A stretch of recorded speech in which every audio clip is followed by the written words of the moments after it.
నమస్తే, నేను doctor MSS Mukherjee, మీ interventional కార్డియాలజిస్ట్ని. ఇక్కడ మనతో సాయి చంద్ర గారు ఉన్నారు, పల్సాట్ సెంటర్ హెడ్ ఆర్థోపెడిషియన్. సో ఈయన అడిగి ఒక కామన్ కండిషను, బాగా ఇబ్బందికరమైనది, పేషెంట్స్ ఇబ్బంది పడుతున్నది, దాన్ని ఎంత చక్కగా దాన్ని ఆపరేషన్ లేకుండా ఏ విధంగా మనం దాన్ని ట్రీట్ చేసుకోవచ్చు అనేది ఒకసారి మనం తెలుసుకుందాం. మనం ఇవాళ మాట్లాడుతున్నది ఏసీఎల్ రిపేర్స్ ఆర్ రీకన్స్ట్రక్షన్ గురించి అండి. ఏసీఎల్ అంటే ఏంటి, అది ఎప్పుడు డ్యామేజ్ అయ్యే అవకాశం ఉంటుంది, అది డ్యామేజ్ అయితే ఏ విధమైన ప్రాబ్లమ్స్ వస్తాయి, ఇలాంటి విషయాలన్నీ ఇవాళ క్లుప్తంగా తెలుసుకుందాం. మీకు ఇన్ఫర్మేషన్ నచ్చినట్లయితే లైక్ చేయండి, షేర్ చేయండి, ఛానల్కి సబ్స్క్రైబ్ చేసుకొని గంట మీద క్లిక్ చేయండి. నమస్తే సాయి చంద్ర గారు. హలో అండి. హాయ్ సార్, నమస్కారం. అసలు ఇప్పుడు చాలామంది ఇండియాలో కూడా స్పోర్ట్స్ ఎక్కువ ఆడటం మొదలుపెట్టారు. బ్యాడ్మింటన్ అయితే, నేను ఫుట్బాల్ మీద చాలా ఇంట్రెస్ట్ వచ్చింది, క్రికెట్ ఎప్పుడు ఎవర్ గ్రీన్. సో ఇప్పుడు ఆడేటప్పుడు స్పోర్ట్స్ రిలేటెడ్ ఇంజరీస్లో కానీ, అదేవిధంగా మనకి రోడ్స్ అంత బాగుండవు, బైక్స్ బాగా పవర్ఫుల్ బైక్స్ వస్తున్నాయి, యాక్సిడెంట్స్ అప్పుడు ఏసీఎల్ రిపేర్ అనేది, ఏసీఎల్ ఇంజరీ అనేది బాగా వినపడుతుంది. అసలు ఏసీఎల్ అంటే ఏంటి, అది ఏ విధంగా ఇంజరీ అవుతుంది ఒకసారి చెప్తారా? ఎస్ సార్, మన మోకాల్లో మెయిన్గా మనకి 4 లిగమెంట్స్ ఉంటాయి సార్. మోకాల్ లోపల, జాయింట్ లోపల 2 ఉంటాయండి, జాయింట్ బయట 2 ఉంటాయి. సో జాయింట్ లోపల ఉండేది ఏంటంటే, సో ఫీమర్ వెనకాల నుంచి టిబియాకి యాంటీరియర్గా అతుక్కునేది ACL, anterior cruciate ligament. Anterior అనే పేరు ఎందుకు వచ్చిందంటే టిబియా మీద యాంటీరియర్గా అతుక్కుంటుంది కాబట్టి. క్రూషియేట్ లిగమెంట్ అంటే 2 బోన్లు కనెక్ట్ చేసే ఒక తాడు లాంటిది సార్. మేము మరీ లే పీపుల్ లాంగ్వేజ్లో మాడతాం ఏమనుకోకండి, కార్డియాలజిస్ట్లకు బోన్స్ ఇస్తే అంతే ఉంటుంది. సో క్రూషియేట్ అంటే ఇట్లా క్రిస్ క్రాస్గా ఉంటాయి కాబట్టి దానికి క్రూషియేట్ అనే పదం వచ్చింది సార్.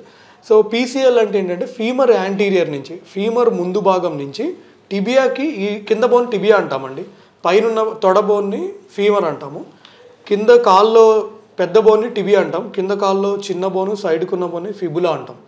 సో ఫీమర్ ముందు నుంచి టిబియా వెనకాలకు వచ్చి ఇక్కడ అతుక్కునేది పీసీఎల్ అంటాం, పోస్టీరియర్ క్రూషియేట్ లిగమెంట్. మన నీ జాయింట్లో జాయింట్ బయట ఇటు ఉండేది మీడియల్ సైడ్ ఉండేది మీడియల్ కొల్లేటరల్ లిగమెంట్, ఇవి కొల్లేటరల్స్ అనమాట. లేటరల్ సైడ్ ఉండేది లేటరల్ కొల్లేటరల్ లిగమెంట్. ఈ 4 చాలా ఎక్కువగా కామన్గా స్పోర్ట్స్ ఆడుతున్నప్పుడు, లేదా బైక్ యాక్సిడెంట్స్ అప్పుడు, లేదా నీ ట్విస్ట్ అయ్యి పడిపోయినప్పుడు కామన్గా టేర్ అయ్యేది ఈ ACL ligament sir. Okay, ACL ligament tear అవటం ఎవరికైనా టేర్ కావచ్చా, దెబ్బ తగిలితే ఏదన్నా కొంచెం జెనెటిక్గా ప్రిడిస్పోజిషన్ ఉంటుందా, కొంతమందికి అవుతుంటుందా? సో జెనెటిక్ ప్రిడిస్పోజిషన్ ఏం లేదు సార్, బట్ యూజువల్గా స్టడీస్లో ఫీమేల్స్కి ఎక్కువ అవుతుందని ఉంది సార్. అంటే వాళ్ళు పడే యాంగిల్ బట్టి ఉంటుంది సార్. ఒక వాల్గస్లో ఇట్లా కాలు రొటేట్ అయ్యి పడ్డారనుకోండి సార్, ముఖ్యంగా బ్యాడ్మింటన్ ఆడేటప్పుడు అప్పుడు టేర్ అయ్యే ఛాన్స్ ఎక్కువ ఉంటుంది. అంటే ఇప్పుడు పడతాము, కొద్దిగా మోకాలు నొప్పి వస్తుంది, కొద్దిగా వాపు వస్తుంది, మనకి ఏసీఎల్ ఇంజరీ అయిందా లేదా అనేది పేషెంట్కి ఎట్లా తెలియాలా, మీ దగ్గరికి ఎప్పుడు రావాలి? పేషెంట్ చాలామంది సార్ వాళ్ళు పడంగానే నొప్పి ఉంది కదా ఏం కాదులే అని జస్ట్ వాళ్ళు ఎక్స్రే తీయించుకుంటారు. ఎక్స్రే బాగానే ఉంది కదా అని చెప్పేసి జస్ట్ పెయిన్ కిల్లర్స్ ఏదో కనపడదా ఏసీఎల్ ప్రాబ్లం? టేర్ కనపడదు సార్. ఏసీఎల్ అవల్షన్ అయితే కనపడుతుంది సార్. అంటే బోన్ పీస్తో పాటు లేచి వచ్చింది అనుకోండి సార్, అవల్షన్ అయితే మనకి ఎక్స్రేలో కనపడుతుంది. బట్ ఓన్లీ ఈ తాడు లాంటిది మధ్యలో కట్ అయితే అది కనపడదు సార్.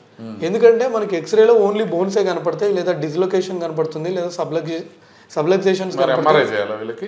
ఎస్ సార్, ఎంఆర్ఐ చేయాలి. సో ఎవరికైతే పడంగానే ఒక 2-3 డేస్ తర్వాత కూడా ఇంకా పెయిన్ ఉంటుందో, లేకపోతే నడవడానికి ఇబ్బందిగా ఉంటుందో, ముఖ్యంగా ఇన్స్టెబిలిటీ లేదా విపరీతమైన వాపు, అంటే కొంచెం వాపు కాకుండా బాగా ఎక్కువ వాపు ఉండడము, తర్వాత నడవడానికి ఇబ్బందిగా ఉండడము, కాలు మడచడానికి చాపడానికి చాలా ఇబ్బందిగా ఉండడము, ముఖ్యంగా మెట్లు ఎక్కడం దిగడానికి వాళ్ళకి స్టెబిలిటీ ఉండదు సార్, కాలు సైడ్కి వెళ్ళిపోతుందేమో అన్నట్టు భయపడతారనమాట. సో ఇలాంటి వాళ్ళకి ఎంఆర్ఐ వాళ్ళకి ఎక్స్ప్లెయిన్ చేసి ఎంఆర్ఐ సజెస్ట్ చేస్తాం. మళ్ళీ ఒకసారి రీకాప్ చేసుకోవాలంటే 2 రోజుల్లో వాపు తగ్గకపోయినా, మరీ వాపు ఎక్కువగా ఉన్నా, స్టెబిలిటీ సరిగ్గా లేకపోయినా, మెట్లు దిగడానికి ఎక్కడానికి బాగా కష్టం ఉన్నా మనం ఒకసారి ఎంఆర్ఐ చేసుకుంటాం. యూజువల్గా ఒక 3-4 డేస్ వెయిట్ చేస్తాం swelling to come down. Okay, 3-4 డేస్లో ఈ సిమ్టమ్స్ కనుక ఉంటే కనుక ఒకసారి చేసుకుంటాం. ఓకే, చేసిన తర్వాత అది అంటే కట్ అయిపోతుందా, లేకపోతే కొంచెం పార్షియల్గా టేర్ ఉంటుందా, ఎట్లా ఉంటుంది, ఎట్లయినా ఉండదు సార్? కొంతమందికి పార్షియల్గా కూడా టేర్ అవ్వచ్చు సార్. పార్షియల్గా ఇప్పుడు ఫర్ ఎగ్జాంపుల్ ఒక 10,000 దారాలు ఉన్నాయి అనుకోండి సార్, ఆ థ్రెడ్లో, పెద్ద థ్రెడ్లో అపురికొస్తాడు అనుకుంటే, సో కొన్ని ఫైబర్స్ పోయినంత మాత్రాన పెద్ద సిమ్టమ్స్ ఉండవు సార్. కొంతమంది కంప్లీట్గా తెగిపోతుంది, వాళ్ళకి ఎక్కువ సిమ్టమ్స్ ఉంటాయి. సరే, ఇప్పుడు మీరు చూసారు, ఎంఆర్ఐలో క్లియర్గా తెలిసిపోతుందా అసలు ఇబ్బంది లేకుండా? ఎస్ సార్, ఎంఆర్ఐ డౌటే ఉండదు, ఏ డౌటే ఉండదు. Okay, doubt. ఇప్పుడు ఎంఆర్ఐ చూసిన తర్వాత ట్రీట్మెంట్ ఏ రకంగా ఉంటుంది? ఇప్పుడు పేషెంట్కి గనక ఇన్స్టెబిలిటీ ఉంది, నడిచేటప్పుడు కాలు సైడ్కి వెళ్ళిపోతుంది అంటే కంపల్సరీ సర్జరీ చేయించుకోమని చెప్తాం సార్. ఆర్థ్రోస్కోపీ ద్వారా ఏసీఎల్ రికన్స్ట్రక్షన్ అంటే మన బాడీలో ఉన్న సెమిటీ గ్రాఫ్ట్ కానీ లేదంటే పెరోనియస్ లాంగస్ గ్రాఫ్ట్ కానీ వాడి వాళ్ళకి లిగమెంట్ మన ఏసీఎల్ ఎలా ఉంటుందో అలాగే లిగమెంట్ తయారు చేసి ఫీవర్కి ఒక బటన్, టిబియా వైపు స్క్రూ కానీ బటన్ కానీ వాడి ఫిక్స్ చేస్తాం సార్. అది సర్జరీ. ఎవరికైతే ఇన్స్టెబిలిటీ సిమ్టమ్స్ ఉంటాయి, ఇబ్బంది ఎక్కువ ఉంటుందో, పెద్ద సిమ్టమ్స్ లేని వాళ్ళు అది ఇబ్బంది లేదు అంటే కొన్ని రోజులు వెయిట్ అండ్ వాచ్ అని చెప్తాం సార్ ఒకటి. ఇంకోటి ఏసీఎల్ ఒక్కటే చినిగిందా, దాంతోపాటు ఈ మెనిస్కస్, ఈ బ్లూ కలర్ది దీన్ని మెనిస్కస్ అంటారండి. మీడియల్ సైడ్ ఉంటే మీడియల్ మెనిస్కస్, ఇటు లేటరల్ సైడ్ ఉన్నదాన్ని లేటరల్ మెనిస్కస్ అంటాం. ఇది ఒక షాక్ అబ్జర్బర్ లాగా పనిచేస్తుంది. సో ఏసీఎల్తో పాటు ఇది కూడా చినిగింది అనుకోండి, సో అప్పుడు సర్జరీ చేయించుకుంటే బెటర్. ఎందుకంటే ఇది చినిగింది అంటే మోకాల్లో ఎక్కువ అరిగిపోయే ఛాన్స్ ఉంటుంది. 60 ఏళ్ళకి అరిగే మోకాలు 10 ఏళ్ళు ముందే అరిగిపోతుంది అనమాట. మెనిస్కస్ కూడా చినిగిపోతుంది సార్. సో అంటే ఒకవేళ మెనిస్కస్ తిరిగిపోయినా పార్షియల్కి కంప్లీట్కి డిఫరెన్స్ ఉంటుందా? పార్షియల్ అయితే వెయిట్ చేస్తాం, కంప్లీట్ అయితే సర్జరీ చేస్తాం. సార్ పార్షియల్ అయితే డెఫినెట్గా వెయిట్ చేస్తాం సార్. బట్ కొంతమంది పార్షియల్ టేర్ ఉన్నా కూడా వాళ్ళకి సిమ్టమ్స్ ఉంటాయి సార్. సో వాళ్ళకి నడవలేరు, నొప్పి వస్తూ ఉంటుంది, కాలు మడచడం చాపడానికి ఇబ్బందిగా ఉంటుంది. ముఖ్యంగా వాళ్ళకి ఏదైనా ట్రెక్కింగ్ చేయాలన్నా, జాగింగ్ చేయాలన్నా వాళ్ళకి ఆ కాన్ఫిడెన్స్ రాదు సార్. 10 మంది ఫ్రెండ్స్లో ఉన్నప్పుడు వాళ్ళు ఫాస్ట్గా నడుస్తారు, వీళ్ళేమో స్లోగా నడుచుకుంటూ వెళ్తారు. సో వాళ్ళకైనా అప్పుడు సర్జరీ మరవడానికి కానీ అట్లా ఏమైనా తేడా ఉంటుందా? Yes sir. ఇప్పుడు ఏసీఎల్తో పాటు ఒక్కొక్కసారి మెనిస్కస్ కూడా చినిగిపోయి చాలా కామన్గా చూస్తాం సార్. ముఖ్యంగా యంగ్ పేషెంట్స్లో ఈ మెనిస్కస్ చినిగిపోయి బకెట్ హ్యాండిల్ టేర్ అంటాం సార్. కరెక్ట్గా వెళ్ళి ఇంటర్కాండలర్ ఏరియాలో కూర్చుంటుంది సార్. అది ఏసీఎల్ పక్కనే కూర్చుంటుంది. అప్పుడు వాళ్ళకి మడచడం చాపడం చాలా కష్టంగా ఉంటుంది సార్. సంక్లిష్టమైన స్టెంట్ బైపాస్ మన పల్స్ హార్ట్ సెంటర్లో చేయించుకోండి, యూ విల్ బి సేఫ్. అంటే ఇవన్నీ అక్యూట్గానే వస్తాయి అంటే ఇప్పుడు దెబ్బ తగిలింది పడిపోయారు ఎమ్మటే వస్తాయా, లేకపోతే కొన్ని రోజులు అట్లా దాపెట్టుకొని వస్తారా పేషెంట్లు? 1-2 ఇయర్స్ తర్వాత కూడా వస్తారు. 1-2 ఇయర్స్ తర్వాత కూడా వస్తారు. కొంతమంది అక్యూట్గా సిమ్టమ్స్ ఎక్కువ ఉంటే ఎమ్మటే వచ్చేస్తారు. కొంతమందికి ఏంటంటే ఇనీషియల్గా అన్ని సిమ్టమ్స్ ఉండవు, మళ్ళీ వాళ్ళు ఎప్పుడో 2-3 నెలల తర్వాత మళ్ళీ వాలీబాల్, బ్యాడ్మింటన్ ఆడడం, మళ్ళీ పడ్డం, అప్పుడు ఇంకా సివియర్గా వస్తాయి సార్ సిమ్టమ్స్. సార్ ఇప్పుడు ఇది సర్జరీ అన్నారు కదా, సర్జరీ ఓపెన్ సర్జరీ చేస్తారా ఆర్థ్రోస్కోపిక్ అంటే మీ కీ హోల్ సర్జరీ చేస్తారా ఓపెన్ చేస్తారా? Key hole surgery sir. Arthroscopy ఒకప్పుడు ఒక 15-20 ఇయర్స్ బ్యాక్ ఓపెన్గా ఉండేది సార్.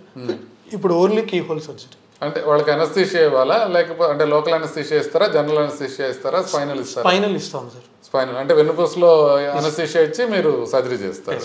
అది సర్జరీ చేసిన తర్వాత రికవరీ ఎలా ఉంటుంది? వాళ్ళు ఎప్పుడు నడవగలుగుతారు, ఎప్పటి నుంచి అంటే కట్టేసుకోవాలా, ఒక 6 వారాలు అట్లా ఏమైనా ఉంటుందా, ఏం చేయాలి సర్జరీ? సర్జరీ అయిన తర్వాత మనం వాళ్ళని పక్క రోజు నుంచి నడిపిస్తాం సార్. నెక్స్ట్ డే నుంచి నడిపిస్తారు. If it is only ACL tear పక్క రోజు నుంచి నడిపిస్తాం. ఏసీఎల్ రికన్స్ట్రక్షన్ చేసి ఏసీఎల్ రికన్స్ట్రక్షన్ చేసి మెనిస్కస్ కి రిపేర్ కనుక చేస్తే, ఒకవేళ మనం మెనిస్కస్ కి కుట్లేసి రిపేర్ చేసాం అనుకోండి సార్, అప్పుడు 6 వీక్స్ నాన్ వెయిట్ బేరింగ్ లో ఉంచుతాం అనమాట. బట్ నడిపిస్తాం విత్ వాకర్ అనమాట. ఏసీఎల్ తో పాటు పీసీఎల్ చేసినా కూడా నడిపిస్తాం sir, partial weight bearing. ACL తో పాటు ఎంసీఎల్ చేసినా కూడా నడిపిస్తాం, పార్షియల్ వెయిట్ బేరింగ్. అలా సార్. అంటే మెనూ చాలా ఉన్నట్టుంది. బట్ ఓన్లీ ఏసీఎల్ అయితే మాత్రం మరుసటి రోజు నడిపించేస్తారు సార్. మరుసటి తర్వాత మరి వాళ్ళు మళ్ళీ పోయి బ్యాడ్మింటన్ ఆడుకోవచ్చా, లేకపోతే?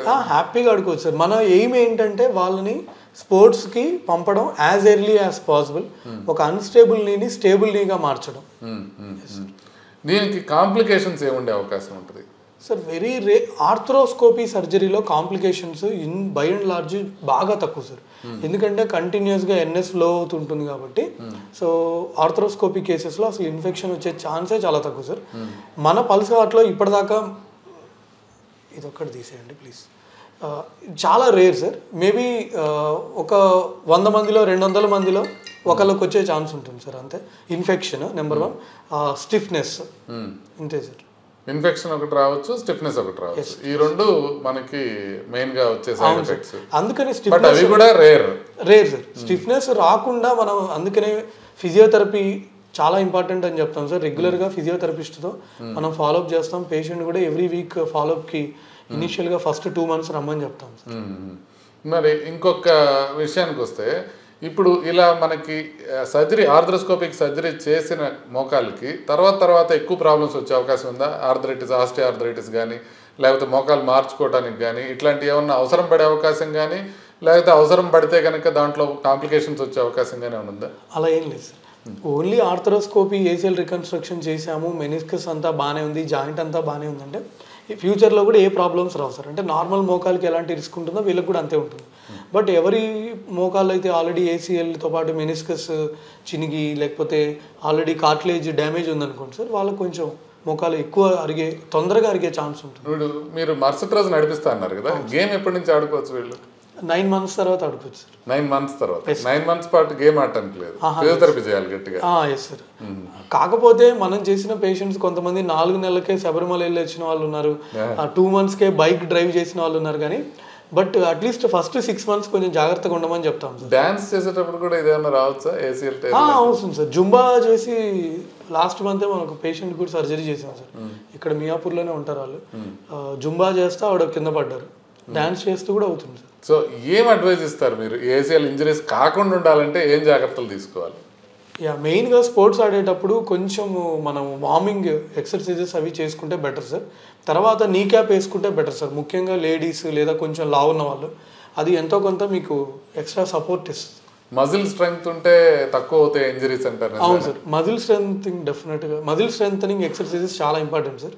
So muscle strengthening exercises, quadricep strengthening, hamstring strengthening, ముఖ్యంగా VMO స్ట్రెంథనింగ్ ఎక్సర్సైజెస్ ఇవి చాలా ఇంపార్టెంట్ రోల్ ప్లే చేస్తాయి సార్. అదండి, నాకు మొన్న ఒకసారి డాక్టర్లందరికీ ఒక మీటింగ్ పెట్టి పల్సాడ్ తరఫున ఏదో చెప్తా ఉంటే మాకు కొంతమంది డాక్టర్లు వచ్చి చెప్తున్నారు, మీరు సాయి చంద్ర గారు ACLని ఎడపెడా చేస్తున్నారు, చాలా బాగా చేస్తున్నారు, థ్యాంక్స్ చెప్పండి అని.